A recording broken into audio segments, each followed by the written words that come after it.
Hello and welcome to this edition of Age of Truth TV. I'm Lucas Alexander. Featuring our guest, the great George Knapp, who's an investigative reporter, TV news anchor stationed in Las Vegas, UFO researcher and lecturer at international UFO conferences. This interview with George Knapp was originally taped on the 5th of October 2014 in an art storage building in Copenhagen, Denmark, when Knapp was in town to lecture at the Exopolitics Denmark conference. Sometime after this interview was filmed, we mysteriously lost about 15 interview shows with different speakers when a couple of external hard drives broke down. To this day, we still don't know what happened, and we tried numerous times to fix the problem, but with no luck. Eventually, a specialist was able to retrieve most of the lost data files, which we now refer to as the lost tapes. Sadly, a couple of shows are forever gone and could not be saved. The show you're about to see with George Knapp was only partially restored, but unfortunately, several film files are missing. That means that after about 20 minutes, you will only be seeing Mr. Knapp's angle from the profile, and the sound file was lost as well. So the original camera sound has been heavily enhanced and edited in the best possible way. However, when all that is said, it is an even greater pleasure to present our dynamic and fascinating interview with an extraordinary gentleman, George Knapp. On behalf of the Age of Truth TV team, we thank you so much for watching. Our guest today is American journalist and TV news reporter and UFO researcher George Knapp.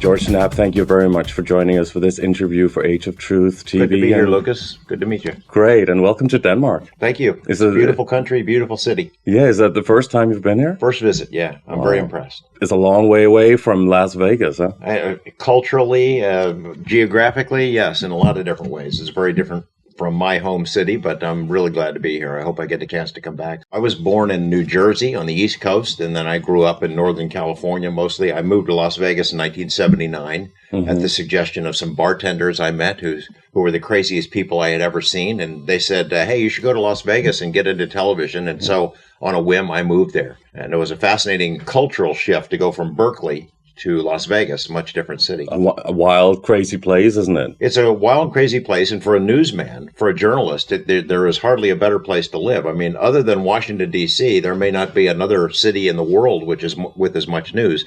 All roads lead to Las Vegas. There's so much crime and corruption. Every celebrity ends up there, sports figures. There's so much money and power concentrated there. So if you want to follow news, it's a great town to do it. Wow. And you've done that for a lot of years now, right? A lot of years, yeah. I'm the head of our I-team. I work for KLAS-TV, the CBS affiliate. Since 1995, I'm the head of the investigative unit.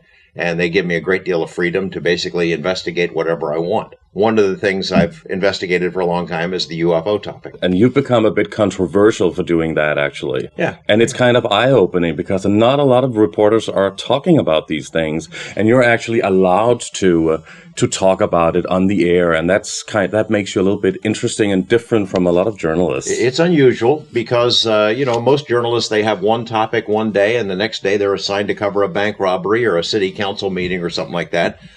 They have a beat. I have everything as my beat. They give me a lot of freedom to follow whatever I want. I suspect that the fact that I was there already and established for a number of years before I became interested in UFOs made it much easier for me because people trusted me. They saw me as a good reporter. A lot of people, after I started covering UFOs, they figured, well, that's when he went nuts. He went crazy. But I tried to approach the UFO topic the same way I would approach any other story. But that leads me into the first question. Sure. could the whole UFO alien idea actually be a rather well-organized, man-made cover-up fantasy reality kind of story for the public in order to implement the notion that we are an undeveloped race and very helpless and easy to control by some otherworldly extraterrestrial race coming here to take over and control us? Well, I think it is ripe for that kind of exploitation. And I think that intelligence agencies in America have used the UFO topic to manipulate public opinion at times. I think that that does not reflect on whether there's a genuine phenomena there. I think there is a genuine phenomena that's been in existence for a long time, a lot longer than the United States has been a country. I mean, you have UFO reports and accounts dating throughout human history on every continent, in every culture. It's not something that was just made up by the CIA. That does not say, however, that it has not been used to manipulate public opinion. I think it has. But the first time that the public really began to hear more about it, at least, and when the media started covering it, that was in 1947 when the Roswell crash happened. The incident happened there. And that was the first time that it actually made headlines like this. It's escalated since then during the 50s and the 60s and the 70s, of course, because of Hollywood films and movies. They made it kind of interesting sci-fi, glossy films.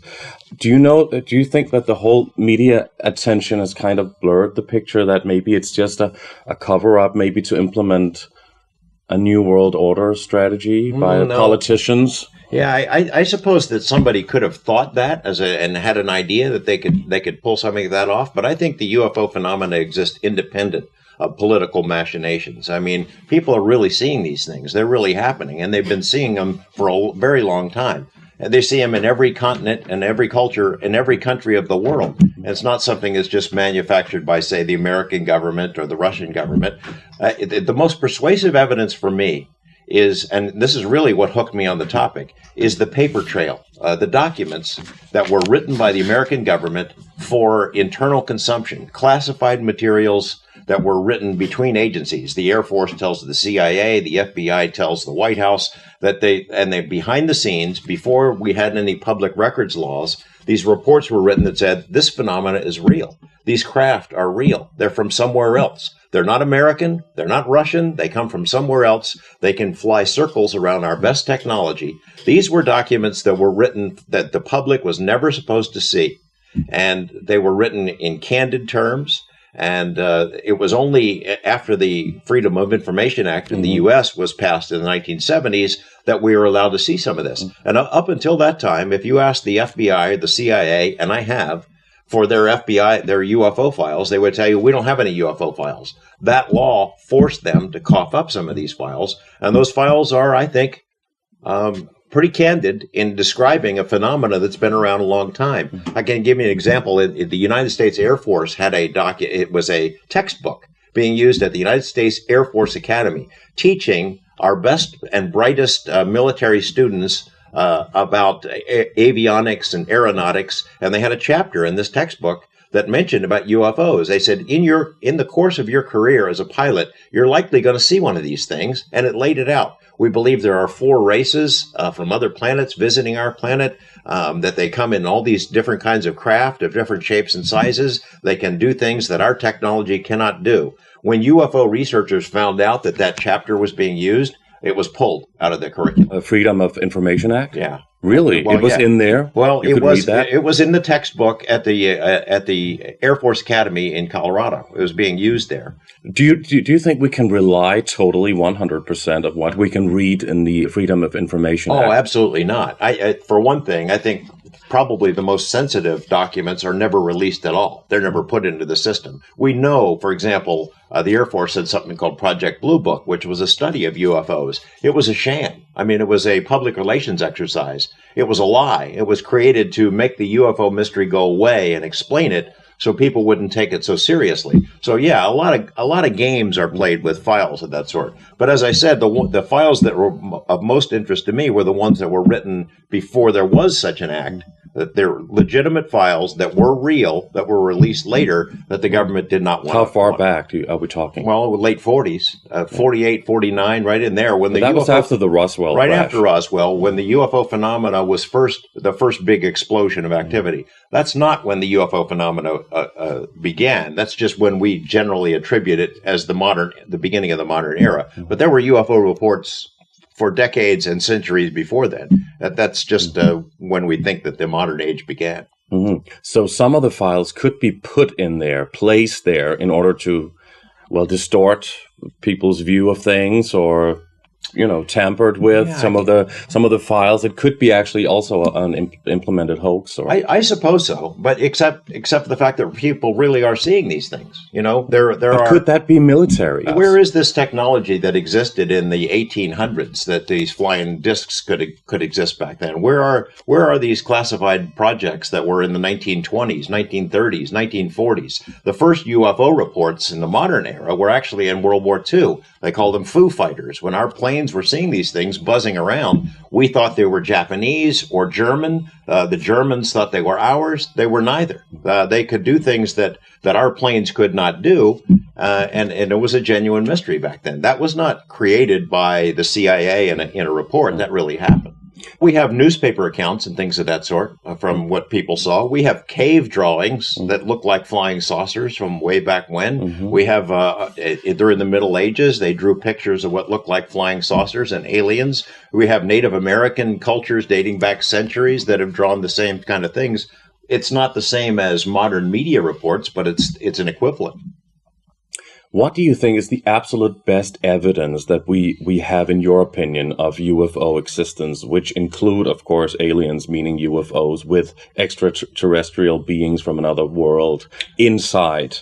Not military and not made by humans, I don't know that extraterrestrial is the answer for one thing. I'm not quite sure that is the truth. But if alien, meaning it's from somewhere else, I'd say some of the best evidence is what we call landing site trace cases. There's more than 3,000 of these nationwide. Worldwide. A witness says, I saw a UFO land in this field. And then scientists or investigators will go out and see if they've left any physical traces. And they have 3,000 cases where they did. They find impressions of something that sat down in the soil. They find irradiated soil, baked soil, broken branches, things of that sort. If you put that information together with the witness testimony, it becomes a compelling case. In addition to that are radar sightings, pilots who see these craft, that seemingly can do things that no known aircraft can do. I think your point being, is there confusion about secret military programs? And I think there probably is a danger of that, especially now that our technology is so advanced. And it's made worse with CGI technology. You go online and look at YouTube, and every day there's some big saucer explosion. Somebody posts a video, and you learn it's baloney. It's made up. It's just created to generate traffic to that YouTube channel or something like that. It's a danger. But the fact is that people have been seeing these things for a long time. Eyewitness accounts can be unreliable, but they can also be used to put you in jail for murder or something like that. If I say I saw you do a crime, there is value to eyewitness testimony. There's millions of people all over the world who've seen these things. There are thousands of cases where we have physical evidence that something really did set down or interact with the environment. We have a paper trail of documents that says these things are real and they're from somewhere else. We have radar sightings. We do have photographs. And these things predate modern technology. They're not something that was just created in the last couple of years. I do believe, as you're suggesting, that sometimes they can be manipulated, that public opinion can be manipulated. But this is a genuine phenomena that's been around a long time. But the reason it's still ridiculed is probably because we don't have really solid proof that convinces people, When you're reporting it, it's still somebody else talking about it or a blurry picture or something like that. It's not something you can present to the public saying, here it is, evidence. Well, I don't know what the idea of proof is. Proof is what makes a reasonable person believe something to be true. So your idea of proof might be different from mine. If you're saying that the only proof that this is something alien is the day that an alien body comes in and shakes hands with you, we might be waiting a long time for that to happen, or waiting for the proverbial UFO landing to take place on the White House lawn. That may not be happening, but that's I don't think that should stop us from striving toward finding the truth.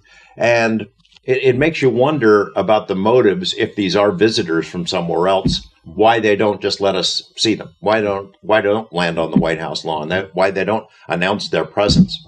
Could be, and this is speculation, it would be the equivalent of us going to the Congo and sending a delegation to speak to the mountain gorillas. I mean, would we want to sign a treaty with monkeys in a forest or something like that? I suspect that if these beings have the kind of technology that we've seen evidence of, that they're so far advanced from us, they see us as the equivalent of insects. I mean, I think they probably find us to be an interesting species, but it's not like we're on the same par with them where they would converse or sign a treaty. Or why reveal themselves? I mean, why? You spoke about 4 different alien races. Oh, I have no idea. That was what was mentioned in that textbook, that chapter in the Air Force textbook. I have no idea. If well, in your many years of research, have you come across certain races that you can talk about? There are ones that are repeated over and over. The small grays, the tall reptilians, the Nordics. Those kinds of beings are reported in encounters all over the world again and again. I suspect that whatever these things are, we have no idea what they really look like, because they appear in different shapes and different forms to different people. And sometimes the memories are screwed up. It's a screen memory. They appear as animals or birds, or so they can shapeshift. Shapeshift. Which means I'm not sure we really know what they are. A friend of mine, Dr. Jacques Vallée, is an astrophysicist who worked with, he was in the movie Close Encounters. Right. He was the inspiration for the Claude Lacombe character, played by Francois Truffaut. He's a brilliant man who worked on with J. Allen Hynek. He studied UFO and alien reports through history, and he draws comparisons between modern aliens to what people were reporting in the Middle Ages: fairies, goblins, trolls, things that we had different names for them back then, but he speculates maybe they were the same. Maybe these were aliens, what you'd call aliens, just appearing to us in different forms. It twists your mind to think of it that way. Researchers like David Icke is talking a lot about shapeshifters, and he's been very ridiculed because of this. But actually, you're saying that that's something that is a lot of people are actually talking about when really going into this subject. Yeah, that theory has been kicked around now for a number of years. I think Jacques Vallée first reported it or wrote about it 30 or so years ago. The idea that maybe aliens have always been among us, but we call them different things. When people such as yourself are, like, let's say, allowed, public figures like you, allowed to talk about these things and report them in the news, and you won numerous awards also for your journalism, how do you deal with people who think that you is like paid by an elite, the government or the military or something like that?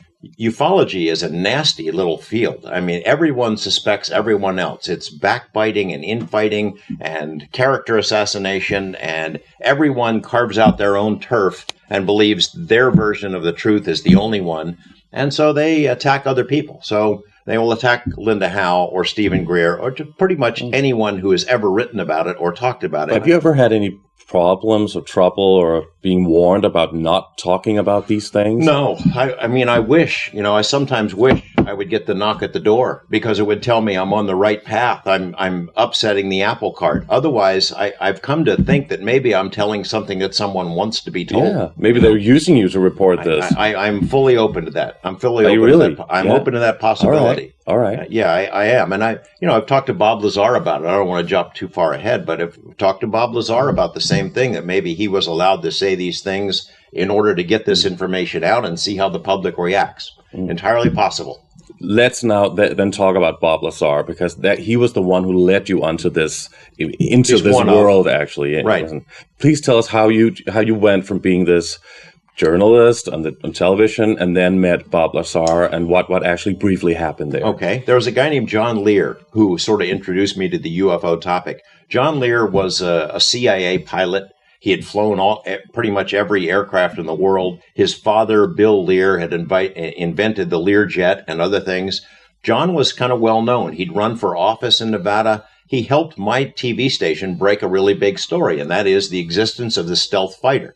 John was an aviation watcher. He'd take binoculars out to Area 51 and Area 52 and look for planes, exotic planes. And he got information that the stealth fighter existed. And he came to our TV station and he told my boss about it and said, there's a really strange advanced plane out there. And we broke the story. And it went national. It was the first story about the existence of the stealth that ever went anywhere. What year was that? That was 1986, I think, 85 or 86, right around in there. So it was long before the stealth was made public. But because he had helped with that story, he had a certain credibility with us. And one day he comes into the station with a big stack of UFO documents, and he gives them to my boss, and he says, hey, you got to check into this. It's the next big story. It's really sensational stuff. And my boss said, I don't want anything to do with it. It's crazy. Or if it were true, I'd already know about it. I was eavesdropping at the time. I said, let me take a look at that.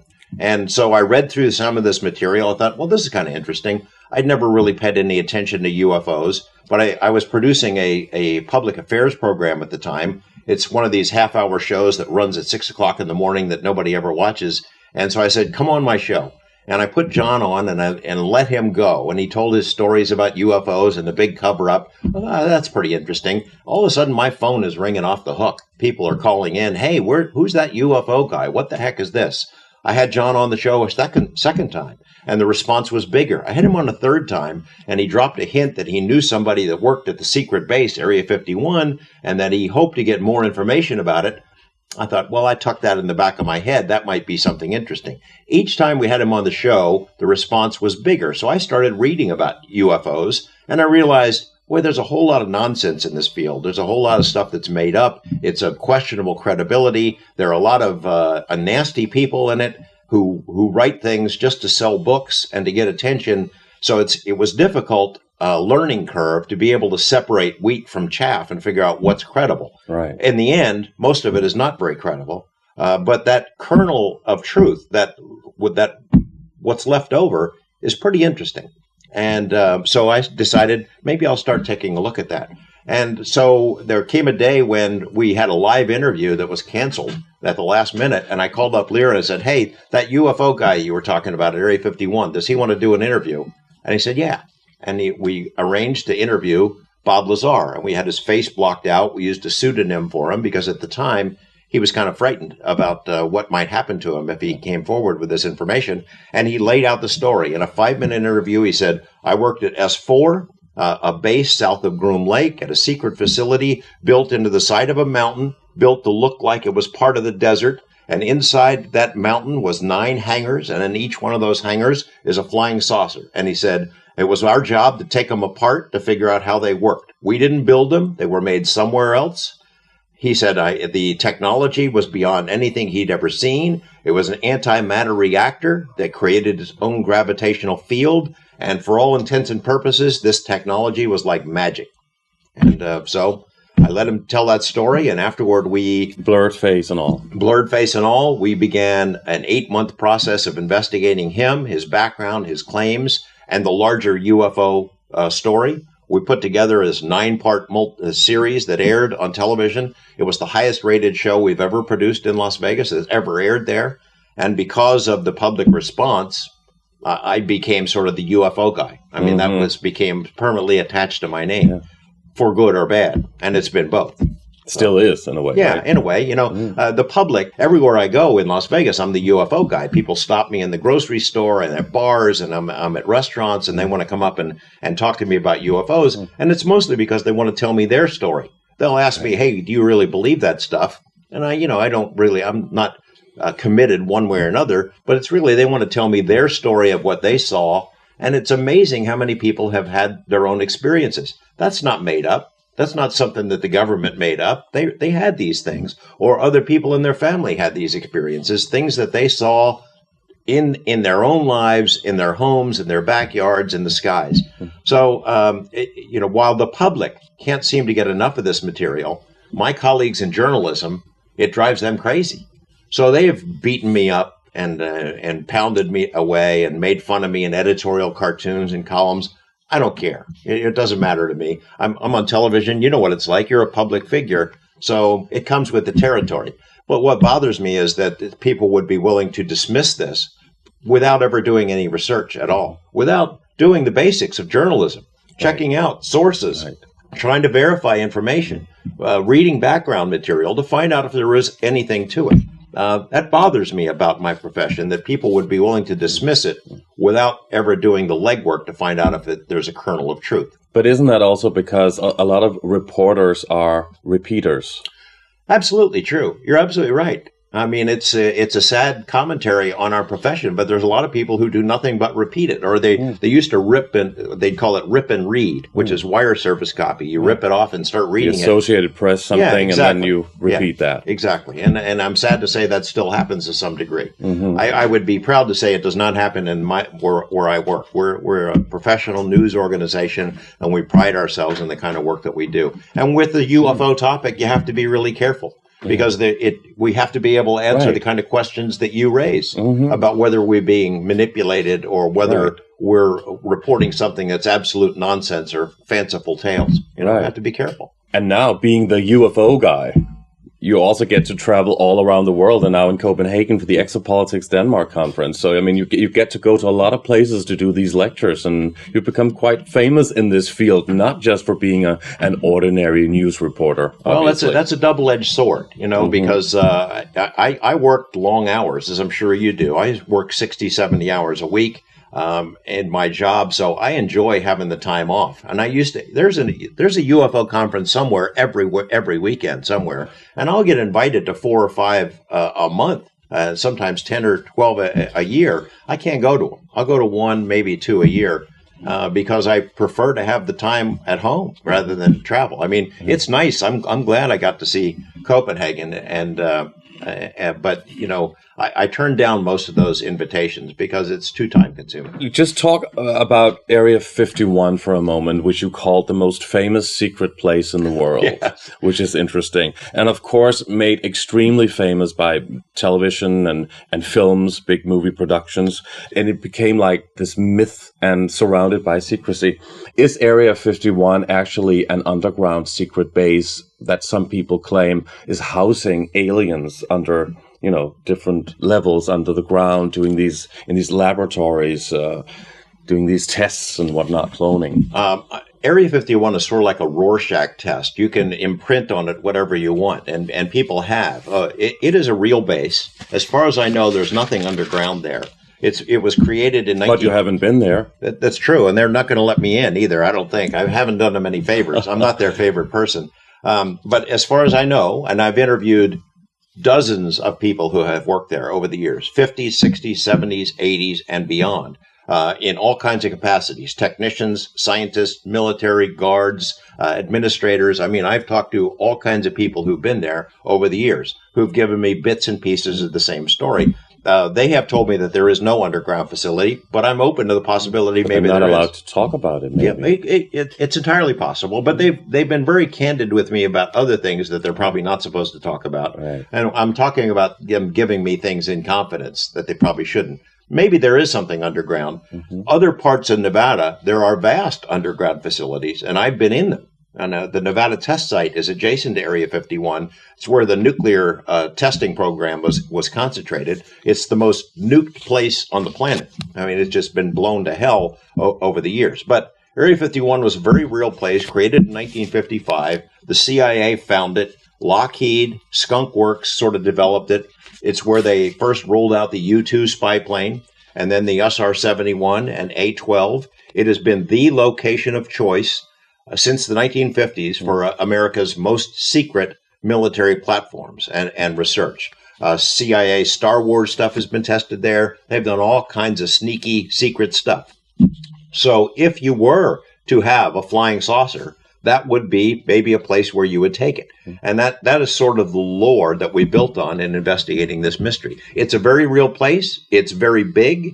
It's still, when I became a reporter, in the early 80s at KLAS, we had a passing interest in the topic, but no one had ever been able to pierce the veil of secrecy surrounding it. The people who lived in that area would see strange things in the sky and keep their mouth shut. They didn't talk about it. They didn't blab about it. There was nothing that appeared in the media until we did the stories about Bob Lazar. So you actually put it on the map, huh? I did put it on the map. You put it on the map, and now in movies and everywhere they talk about it. It's like... We literally put it on the map. In the beginning, when it was first there, it was on the map, and then it was taken off the map. And I'm not exaggerating. It was a base. They called it Area 51. You could see it on a map. And in the 1970s, they took it off and pretended that it didn't exist. Now, how do you expect people to react when you can see a base with your eyes that the government says is not there? The Russians would fly over it and take satellite photos, and yet our government was saying there's nothing out there. We don't know what you're talking about. Well, of course people are going to be interested in it. So it was an amazing place that supposedly didn't exist. And when I started doing stories about it, and Bob Lazar told his stories about alien technology, there was an explosion of interest. Suddenly, the whole world beat a path to Area 51's door. And although my colleagues in journalism made fun of me about it and poked fun and ridiculed it, every major news organization in the world has been to Area 51 to write stories since then. Movies, TV, books, all kinds of TV dramas, all kinds of comic books, a rock band, music videos, you name it. 1,000 different product lines have been built about aliens at Area 51. The baseball team in our city of Las Vegas is the Las Vegas 51s. We have an extraterrestrial highway. It's a gigantic enterprise now. It's known all over the world. The fact that you're in here in Copenhagen asking me about it is a direct result of those stories that we did in 1989. And also, it was it was made very famous in the X-Files TV series, right? Yeah. Which is one of the first about these things, these topics. That's true. They borrowed material directly from stories that we have done about the mythos of Area 51. Yeah, it's a very strange place. I mean, it's a very real place, and I wish I knew really what goes on in there. I suspect that right now they're doing work with drone technology. It's as big now as it's ever been. And every day you can still see the buses, the planes fly in, and the buses with the blacked out windows still drive in. People speculate that maybe it's been closed down, but I can tell you it's very real and it's very active. Some people claim that the moon landing film was shot in there in 1969. Even by Stanley Kubrick, some people speculate. I've heard those stories. I have no information on it one way or another. If you were to do that sort of a thing, to pull off a ruse like that, that might be the place you'd do it, though, because we do have astronauts did train out there. There have been astronauts who've trained out there at different times because we have landscape that is very much like lunar landscape. Right. Yeah. It's now become so famous that maybe there are other underground bases or bases different places, and then they choose to put Area 51 on the map. I think you're probably onto something there, that there are other secret places that have been developed because too many people are out there looking at whatever it is that's flying around in the sky. But it's not a decoy. It's real because every day, hundreds and hundreds of employees are bussed or planed in there. That's not a ruse. They really are. You can go to Las Vegas. There's a spot at McCarran Airport at a secret terminal where they park their cars and get on the plane and go to work. So you can watch it on one end, and then you can watch it on the other end when they land. But still, you're not sure if it's an underground facility, many levels under the ground. But if the Bob Lazar story is real, where did the technology come from? Yeah, I don't know. And Bob doesn't know either. I mean, he read some reports that said it was from another planet. But even Bob says, look, that could have just been made up. They just showed me that because they wanted to see how I would react to it, And he reacted in a way by telling me eventually. On a more elusive note, is it true that everything we experience through our five senses in this three-dimensional world existence, decoded through the eyes, is energy, where matter does not exist because everything is made up of atoms and molecules and consciousness? And if that is true, if we humans vibrate on different frequencies individually and levels, does that mean that some people would be able to see, to decode a UFO or an alien being, and some not? Some people have claimed that two people were standing there and only one saw the UFO. Yeah, it's a really interesting question. I think it might be even simpler than that. That maybe is above my head. I can only think so deeply. But Lazar had told me that that these craft, if you can create your own gravitational field, you can bend light. And you could actually camouflage something that was sitting right there where the camera is. I could see it, but you could not. It's just bent. I don't completely understand how it works. But Invisible. if you can make it invisible by bending light. And I think our scientists are working to try to duplicate that right now. And if you believe Lazar, he said that whoever these visitors were who left these craft for us, they had that technology a long time ago. I don't understand it exactly, but I believe I believe that it's possible because our own government is working on something like that right now. So everything is energy and vibrations, and that is light. Light is a vibrational field, huh? I'm not a scientist, so you're going over my head. But right. I think that's the way it works. Mm-hmm. So going back to Roswell, there is a UFO story that kind of made it into, I don't know, became at least a bit famous a few years ago. There was this Roswell nurse called Matilda O'Donnell McElroy. Mrs. McElroy allegedly telepathically communicated with one of the captured Roswell aliens, who supposedly told her an alternative history of planet Earth and the connection of the universe. Do you know about this story? Yeah. And what are your thoughts about it? I've heard about that story. I'll give you a generic response to it about the Roswell story in general. There is so much pollution in that story. The waters have been so muddied. Different witnesses who've come forward with information that have turned out to be not true. That I'm not sure we're ever going to get to the bottom of Roswell. I think something really did crash there, and I think it was a genuine mystery. But I think it's been so hopelessly polluted with garbage over the years that it's beyond repair. That I don't think we're capable of getting to the bottom of it. The story about the nurse is one that I've heard since I first started looking into Roswell, and I interviewed the undertaker in town. He told us that he had prepared these tiny little caskets and took them to the army base, and he thought they were for children. And in fact, the story is that they were for aliens. And he had told me there was a nurse there who had some sort of interaction with the beings. But I can't verify that. I've never been able to find that lady.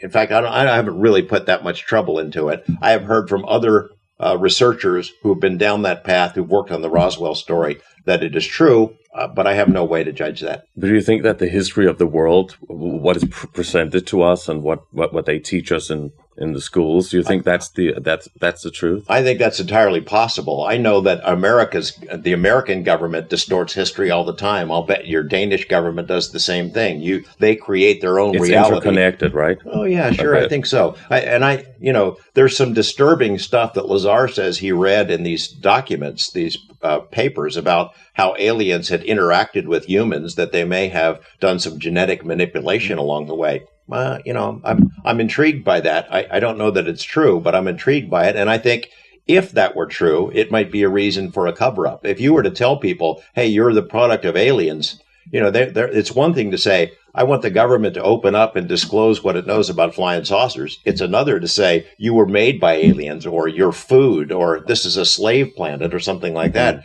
People might have a hard time accepting that. Mm-hmm.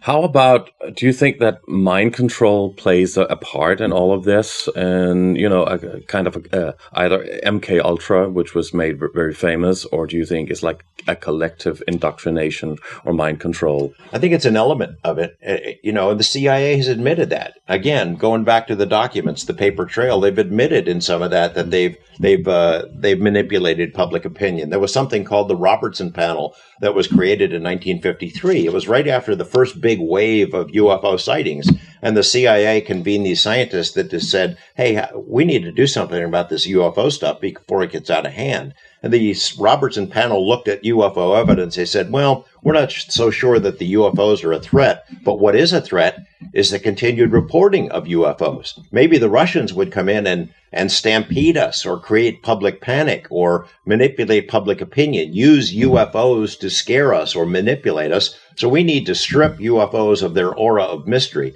And that's when the ridicule factor began. It was a public policy to make fun of people who saw UFOs, to make them uncomfortable about reporting it. Pilots now who've encountered this, they won't report it. because they know that their job would be in danger.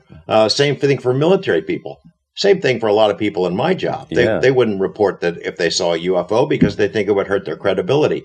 That policy has been implemented and it worked. And I don't know if it still is in effect now, but the policy seems to be the prevalent one because people are uncomfortable speaking about UFOs in public because they can be ridiculed. So, could it be used as a tool to manipulate the public? Yes, it could. It has been. MK Ultra mind control was, of course, a very famous, for a lot of people, at least, what the government actually did to people in the public. Yeah, well, have you covered that story at any time? I've done some work on that. Mm-hmm. Yeah, I've done some work on that, and there's a lot of crossover in between. The same people who would work on UFO stuff often found themselves involved in mind control programs. There is also a crossover in this way, is that a lot of people who are interested in what's known as remote viewing, which was developed by the CIA as a way to project our consciousness and see beyond the physical realm. Please explain to our viewers what remote viewing actually is, just briefly. Remote viewing is a technique that is developed, supposedly that everyone can do, developed by the CIA. It started at the Stanford Research Institute, and it's a technique that you can project your consciousness through time and space. They don't exactly know why it works, but they know it works. A psychic named Ingo Swann was the first to be tested, and there is a guy named Uri Geller who was also tested, who demonstrated abilities in this regard. And the CIA began this program where they taught these protocols to gifted psychics and others who showed some abilities. And sure enough, they would give them a test. They would put coordinates in an envelope, just make up some numbers, and they know that what they wanted them to look for. And these people were able to see through time and space. You could project your consciousness across the planet, look into a file cabinet, and see a certain document, or project it to another a planet, even to the moon. Some of the experiments have been dramatic in the extreme. A lot of the information is still classified, so we haven't seen all of it. But some of the people who worked on those programs, Dr. Hal Puthoff, a physicist, Dr. Kit Green, things of that sort, have talked about it in public and have revealed what has been unclassified. And it's a very real technique. So it's very real. But it's very real. And it's not only the U.S. government, the Chinese government, the Russian government. I've interviewed some of those scientists and they say it's very real. But the one thing that ties it back into the UFO topic is these remote viewers, as they're projecting their consciousness, keep running into flying saucers and aliens. They're zipping along. They've got their job, their coordinates, and wow, look at this flying saucer mentally seeing these things. Some kind of meditation. Is that through some kind of meditation? Yeah, it's comparable to meditation. But, as they're going about their tasks, they keep coming back to flying saucers and aliens. And some of them say that they've had communication at some level. I don't know what to make of that. I know remote viewing is real, and I know some of the people who are involved in it are very credible. But I don't know what to make of this connection to UFOs. Last night, in your lecture at the Exopolitics conference, you spoke about some lady that came up to you who, maybe you should just talk a little bit about some of the people that you're actually encountering, because, it's kind of interesting. Well, when you go to a conference like this and you have regular, normal people who are just asking honest questions, they're mostly smart people who are well-read, and they're curious about the world around them. And they were willing to go down this road and risk ridicule to find out truth about the nature of reality. But the fact is, and they don't like to admit this, the fact is that the UFO topic attracts a whole bunch of crazy people. And people who are unhinged, people whose elevator doesn't go all the way to the top. There's no getting around it. If you've ever been to a UFO conference, at least in the States, you run into them. People who claim, I'm from Venus and I'm 400 years old. I think that happens all over the world, actually. Yeah, okay. But as I learned quickly when I started doing these stories, the phone calls start coming in. It's emails now, but it was phone calls in those days from people who they've got to tell me their UFO story. And along the way, you run into some pretty crazy ones. The woman that I talked about at the presentation here had said, she's got to talk to me. She keeps calling me up every day. I've got to tell you my UFO story. All right, lady, come on over. And she shows up, and she's wearing this skimpy little halter top, carrying this infant. And she told me that the infant was an alien hybrid. And a real child? Yeah, a real child. It was real, but I don't know. I'm not saying it's an alien. But she's wearing this halter top, just kind of spilling out there. And within 5 minutes of me meeting her, she tells me this story that it was while having performing a certain sex act with her boyfriend outdoors on her porch that she looked up and saw her first flying saucer. She says they beamed her on the spaceship. And I'm not making this up. This is how she told me the story. They beamed her up on the spaceship, and she was in a lineup of other women, Earth women, that they all wore these bathing suits, these gold bathing suits. And the aliens told her that she needed breast implants. Now, it's ridiculous. It's ridiculous, except for the fact that... And did she have them? There's physical evidence. Yeah. Oh, yeah. You wanted physical evidence? There it was, right in front of me. Right. She had certainly had them. Whether the aliens made her get it or not, I don't know. But those are the kinds of people, when they show up, you can see why a journalist... Well, did she flirt with you? A little bit, yeah. And she's called me up different times over the years. But, you can see why a journalist who's trying to pursue this topic in a serious way, you run into somebody like that, or somebody who says they're from the planet Venus and they're 400 years old, you can get turned off to that topic real fast, unless you try to see beyond it. Because there are serious people, and there are credible people who have researched this and have looked into it, and who are well-connected people who are still interested in it and don't know the answers. So how do we know who is real and who is not? How do we really go? I wish there was a simple answer to that. It's as a journalist, you sometimes have to trust your gut, and follow your instincts. Mm-hmm. But somebody who's credible about other things, who's done something other than UFO work, who has a life other than chasing flying saucers, that's the first test. Mm-hmm. And, you want somebody who's got something that's verifiable. Somebody who says, I see flying saucers every day, but has no pictures of them. That's not very, very credible in my view. Mm-hmm. It's hard. It's hard to figure it out, separating wheat from chaff. But it's the tricky part for journalists, no matter what story you're pursuing. Mm-hmm. Talk about something else that you've also spoken about, something called the MJ-12. Is that, first of all, tell people what it is briefly, and then explain if you think it's real or not. Okay. MJ-12 documents turned up in the mid-1980s. UFO researchers had long speculated whether or not there was a controlling entity, something within the government where all the UFO information was funneled. And suddenly in somebody's mailbox in the 1980s, a researcher named Jamie Chandray appeared this roll of microfilm. And after he developed it, it was a bunch of documents. They looked like official documents that were a briefing paper prepared for President Eisenhower, which sort of spelled out, here it is, here's the MJ-12, Majestic 12 is the organization. The names of the scientists who were part of it were listed, and it sort of spells out how the aliens had been visiting and interacting with our government, a lot of fanciful stuff about treaties, technology that had been exchanged. Hard to believe this material was real, except that some of the material information that was included in the document was later verified.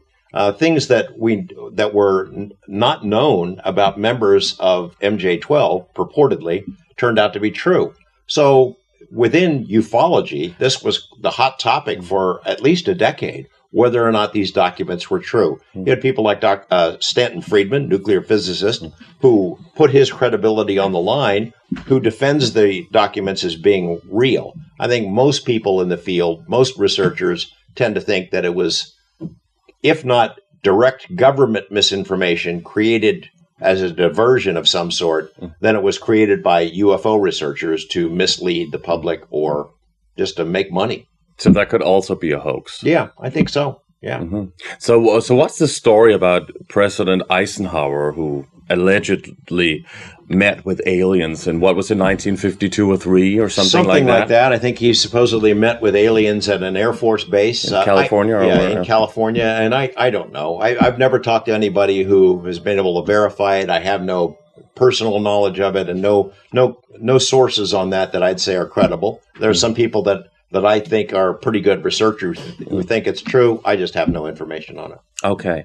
But what we kind of do know is true, or you can explain this, is that Nazi scientists were brought over after the Second World War by the CIA to actually perform tests and labs and different places, and some of them were involved in mind control experiments and also UFO research.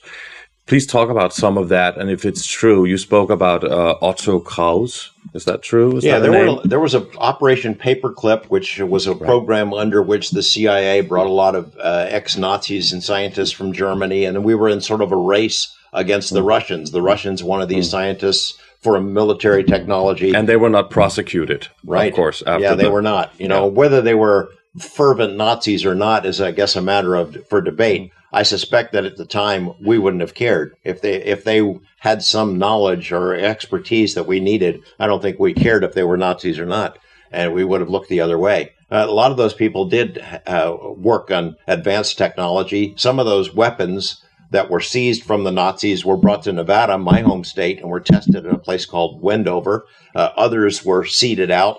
A lot of people wonder if there is indication that some evidence that the Nazis are working on something like a flying saucer. There are people, even somebody I met here today in Copenhagen, who says he saw one fly toward the end of World War II. So there are those who wonder, are these flying saucers that we see in the sky the product of Nazi technology? I'm open to that possibility. At least some of them are. Mm-hmm. However, I would suggest that since there are hundreds, maybe thousands of sightings that predated the Nazis, that maybe something else is at work, but it could be both. They talked about a base on the South Pole, right? That the Nazis had this base. Yeah, long-standing story that the Nazis escaped, that maybe even Hitler escaped. Yeah. They had a base at the South Pole, and that they're living under the ice. I don't know. And in South America, they also South America. Well, a lot of Nazis did go to South America, and a lot of them. Joseph Mengele, right? Joseph Mengele was one of them, and Eichmann was down there. A lot of other ones that were never caught. I suspect that there are still remnants of the Odessa organization in South America. I don't believe that Hitler was one of those who escaped. I don't think that they took flying saucers down there. I think it's a fun topic to explore as an historian. But why not Hitler if all of the other people? I mean, if they didn't want to prosecute them and they didn't feel they actually wanted to use them for something. Well, I'm open to the possibility. I think the chances are pretty slim because they do have DNA evidence of things that were found in the bunker. But I'm not an expert on that topic, and I haven't gone down that road. Right, but the scientist Werner von Braun was also an ex-Nazi, wasn't he? He sure was, and he became a major player in the American space program. I think probably without von Braun, we could not have gone to the moon, or at least not as soon as 1969. We looked at the other way of things that the slave labor that had been done at Peenemünde, and I think von Braun was there. He was a brilliant man. Mm-hmm. Also, his story, his personal story, intersects with the UFO story at several places. Yeah. He had an interest in UFOs. There are some very dramatic quotations that are attributed to him. I don't know if they're true or not. Things that he supposedly said about. Please tell them. Well, I'm trying to remember. I can't remember them offhand. But things he had said about a cosmic or interplanetary intelligence, predictions that we might have an interplanetary war.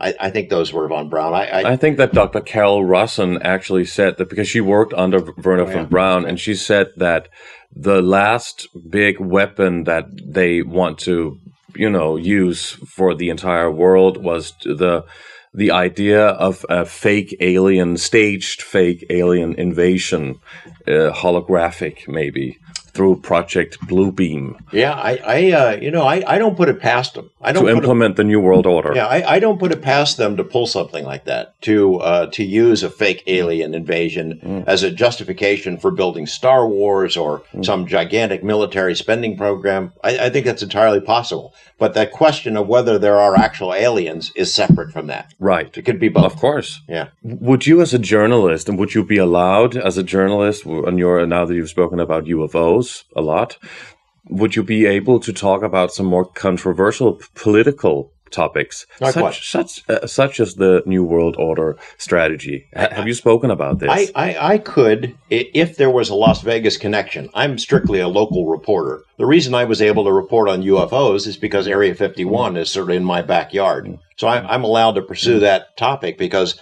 Bob Lazar lived there. I'm not a national correspondent. But Las Vegas has been very infiltrated by the mob, right? The mafia, very who much has so. very close connections to the elite. At different times, and I certainly have covered the mob. Organized crime were some of those figures that were in the movie Casino. The real life guys were the first people I met in Las Vegas. I didn't know they were mobsters at the time until I became a reporter and started working on their stories.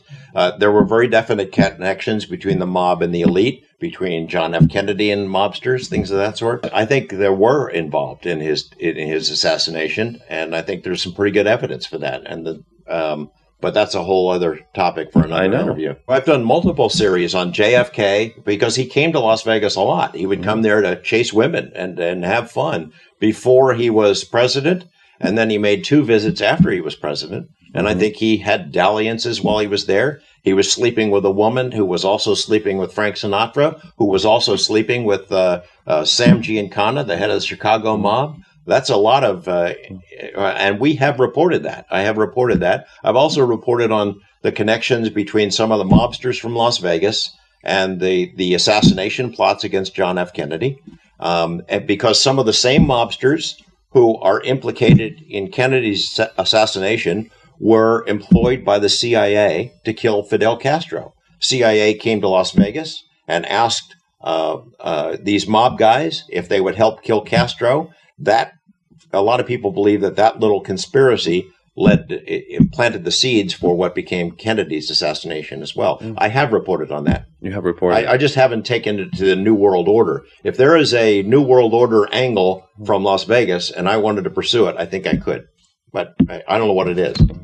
So what is your biggest goal now as a human being, a UFO researcher and also a reporter? What do you want to enlighten the world about the UFO phenomena? What is your main interest, your goal now? I can't point to a goal. I mean, I have the same questions that you have. I'd like to know what the truth is about it. I'd like to know if it's real. If there's evidence of it, if there's alien technology, I'd like to see it. I don't think I ever will. And I suspect that I'm not going to, I could do this the rest of my life and I'm still not going to have any answers. Because the fact is, the modern UFO era is now 60 years old, and we've collected thousands of cases and all kinds of theories and hundreds and thousands of books. And yet we are no closer, not one bit closer to answering any of the big questions. Who are they? Why are they here? What's their interest in us? And where is it all going? We don't have any idea about the answers to those, because whoever they are, haven't told us. They play games with us. You talk about mind control. I mean, they give us little tiny glimpses of other realities. Some people see UFOs and some people don't. And they appear, you can't predict when it's going to happen. And it's mind games. It is mind games. I'd like to believe it's some sort of a learning curve that we're heading towards some kind of ultimate truth that maybe they're trying to help us advance. But that's just guessing. That's just hopeful thinking. So, do you think that the truth is out there? I think the truth is out there, and I'm not sure we're ever going to find it. I'm not optimistic that we'll find it in my lifetime. George Knapp, it's been such a pleasure talking to you. Thank you for doing this interview for Age of Truth TV. It's great to see you. Nice to have you here. Thank you. Thanks. Hope to see you again. Thank you.